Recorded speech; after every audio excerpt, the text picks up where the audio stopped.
one of our biggest driving forces in terms of how we create what we do is what I like to call innovation through collaboration.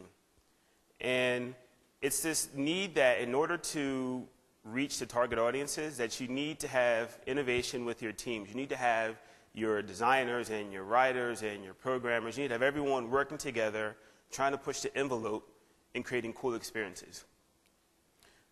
And this is something that we try to focus on a daily basis. And, you know, it's in this, by no means will I say that it's an ideal thing, you know, that every single day, but it's always something you're always pushing towards.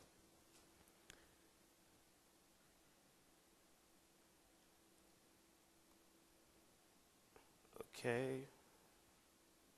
So, for some of you, might be familiar with this idea of the waterfall process of project management, software development. Since we have a lot of students here, you might not be as familiar. How many of you are actually familiar with it? So, good amount, 50-50. So the basic concept is that, you know, you have one group, which in my diagram here starts with a strategy group. They come up with the idea, and then they hand off their deliverable to the creatives, and the creatives come up with this cool ideas, and they give it to a bunch of developers and say, hey, you guys just build this, and then so on and so on and so on.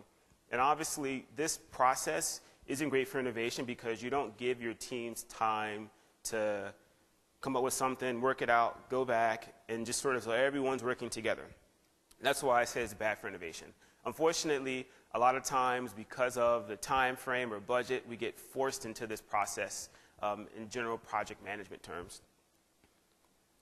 So what's great is the iterative approach, where you have your big idea, and you sort of hit a cycle of refining that idea. And everyone's collaborating, everyone's working on their portion, everyone's contributing till you're all happy, and then you spit it out and deploy it, and then you look at it, making sure it's working all right. So at AKQA, we have various teams involved in the production of the work. I've only highlighted more of the creative technical teams here. So I have our design team, our motion 3D graphics team, our development team, which will be front-end, Flash, Silverlight developers, as well as back-end .NET-based developers, Java developers, and then our QA team. And the key of showing this diagram is that there needs to be open channels of communication between each of the parties. You need everyone talking and, you know, and complaining about this isn't working well, and of course this works well, and sort of making sure that you're producing the best possible work that everyone will be happy with. Breakdowns between these teams, you know, typically is a loss for innovation. If you're not including in your quality assurance team until the very end of the process, and they're going to bring forth all these bugs, like how come this doesn't work in a certain browser resolution? How come it doesn't perform at certain download speeds? You know, there's a numerous number of things. So even though they're at the end of the process, they still need to be involved in the beginning. Everyone understand all that?